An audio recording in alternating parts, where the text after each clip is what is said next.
In 2025, before a packed audience in Indonesia, Zakir Naik openly admitted, I am a fundamentalist Muslim and I am proud to be a fundamentalist Muslim. At first glance, the statement may seem perfectly innocent. But is it? Because behind those 5 words lies a controversy that stretches far beyond a single speech. In this video, we are going to examine 2 critical factors that completely change how people understand Zakir Naik. But before we do that, let's hear exactly what Zakir Naik himself said. Now remember, most of the videos that I've done in the past are about how Zakir Naik responds to questions. Today's video focuses on the man himself and the controversies that he has created around the world. I'm not allowed in more than 30 countries. Before we begin, if you enjoy fully researched discussions on Islam, Christianity,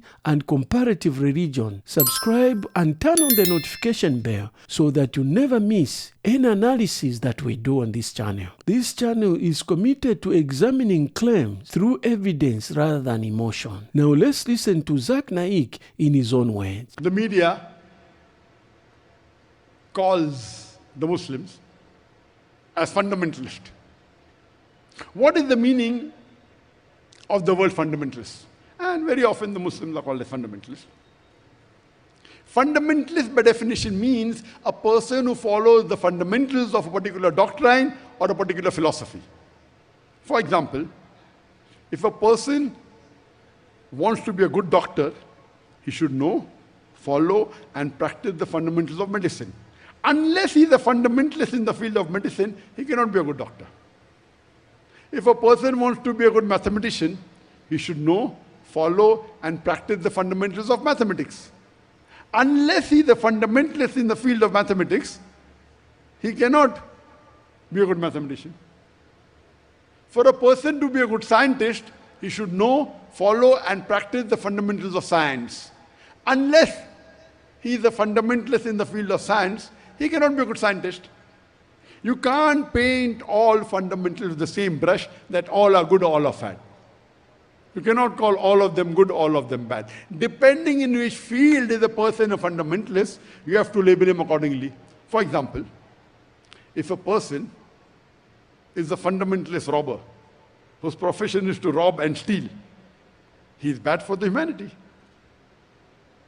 He's not a good human being.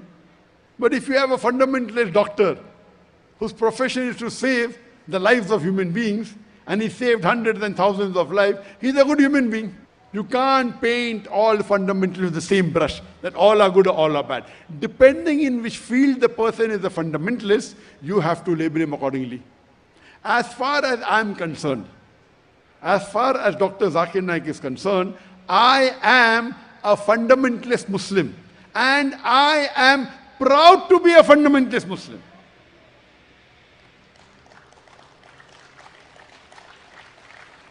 Because I know, I follow, and I strive to implement the fundamentals of Islam.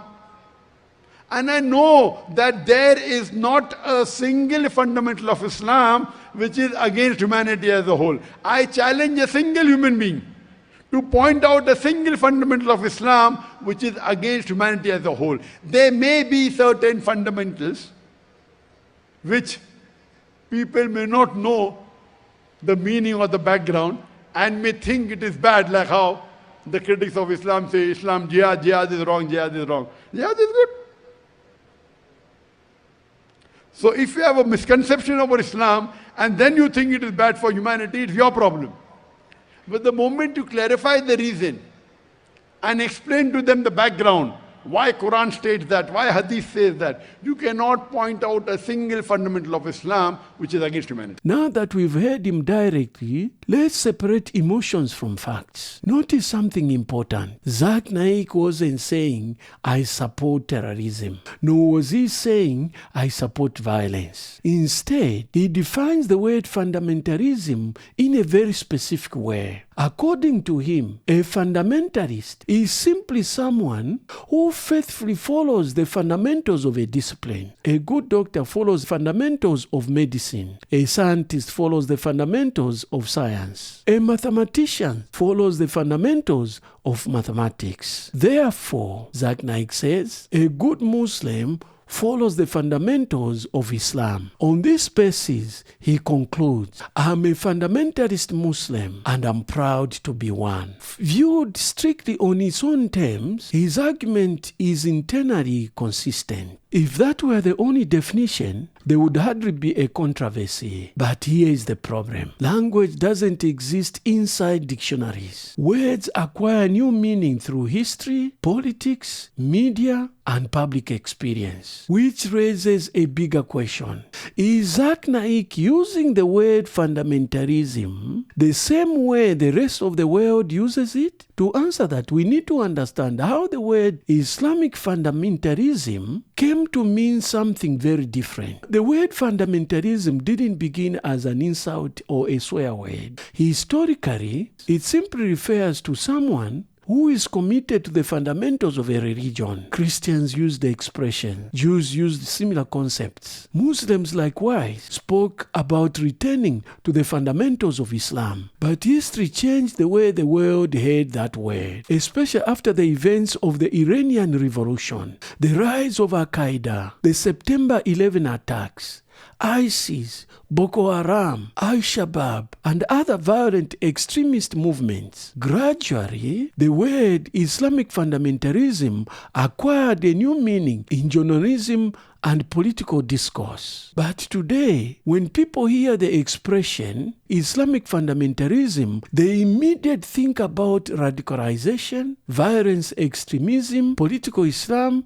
or terrorism. Is the definition completely fair? Not necessarily. Many Muslims who describe themselves as conservative or committed to Islamic teachings reject violence entirely. So it is important not to assume that every religious fundamentalist is an extremist. But words carry public associations whether we like it or not, which creates a dilemma. When Zakir Naik publicly says, I'm a fundamentalist Muslim, he may intend one meaning, while millions of listeners hear another. And that brings us perhaps to the most important part of the discussion. Because words are not interpreted in isolation, they are interpreted through the reputation of the person speaking them. The question is, why do people hear Zakir Naik's statement differently? To understand why this statement became so controversial, we have to understand Zakir Naik's public history. Over the years, he has faced several allegations from the Indian authorities and has become the most controversial Islamic preacher in the world. When I speak freely,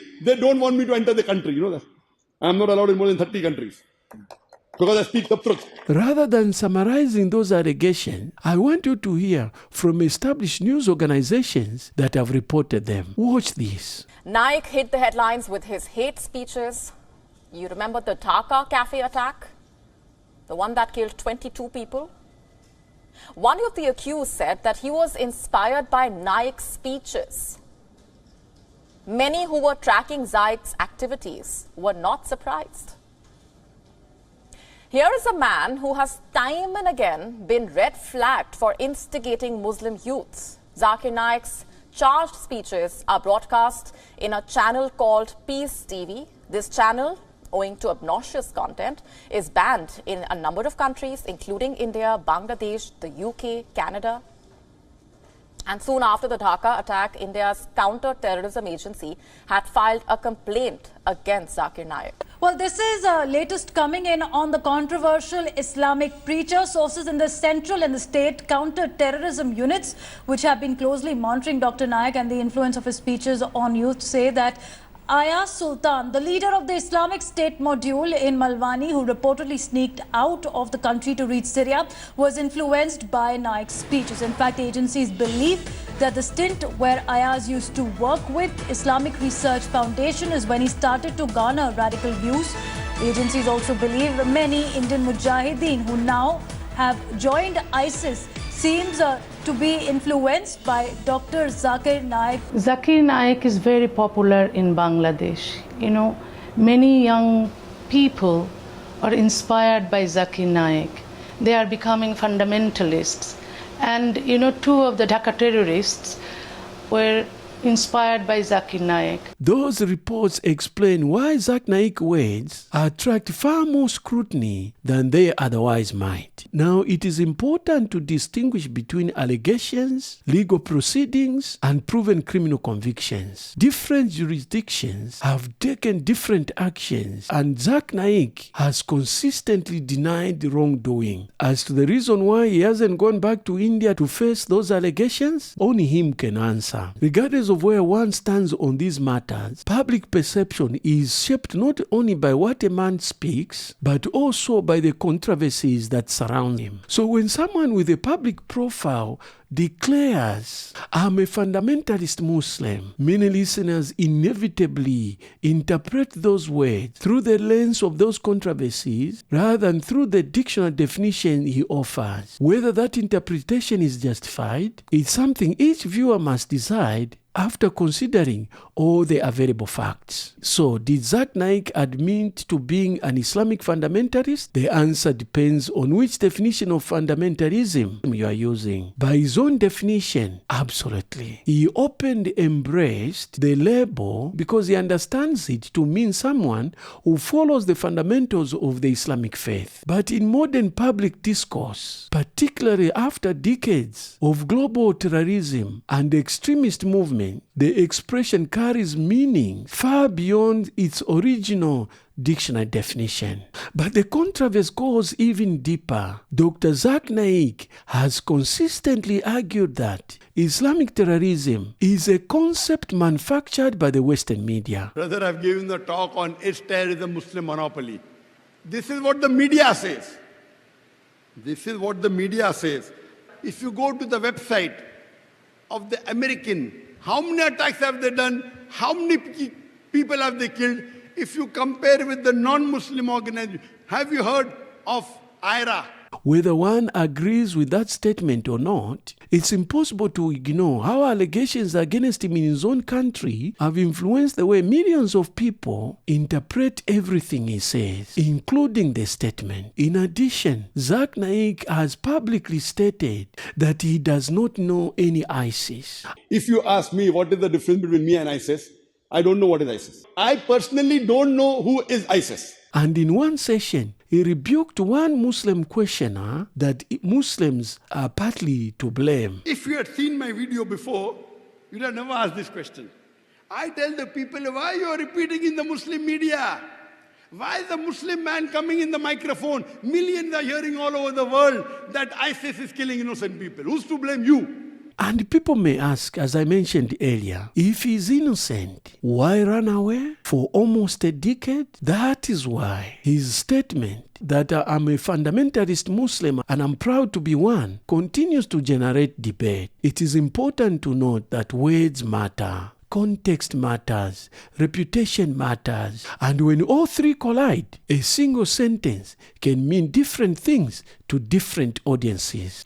What do you think? Is Zakir Naik a fundamentalist according to the English dictionary or according to the current meaning of Islamic fundamentalism, which means an extremist? Did Zakir Naik simply reclaim the original meaning of the word fundamentalist? Or should public figures choose their language more carefully because words carry historical messages? Let me know in the comments below. If you found this analysis helpful, like, subscribe, and smash the notification bell so that you don't miss the next analysis. Also, share with somebody who is interested in discussions on comparative religion. If today's discussion has raised more questions in your mind on Zakir Naik's views on extremism, violence, or the relationship between Islam and terrorism, I have put together an entire playlist where we examine those very questions through Dr. Zakir Naik's own answers, public statements, and debates. To watch that, click the playlist on your screen.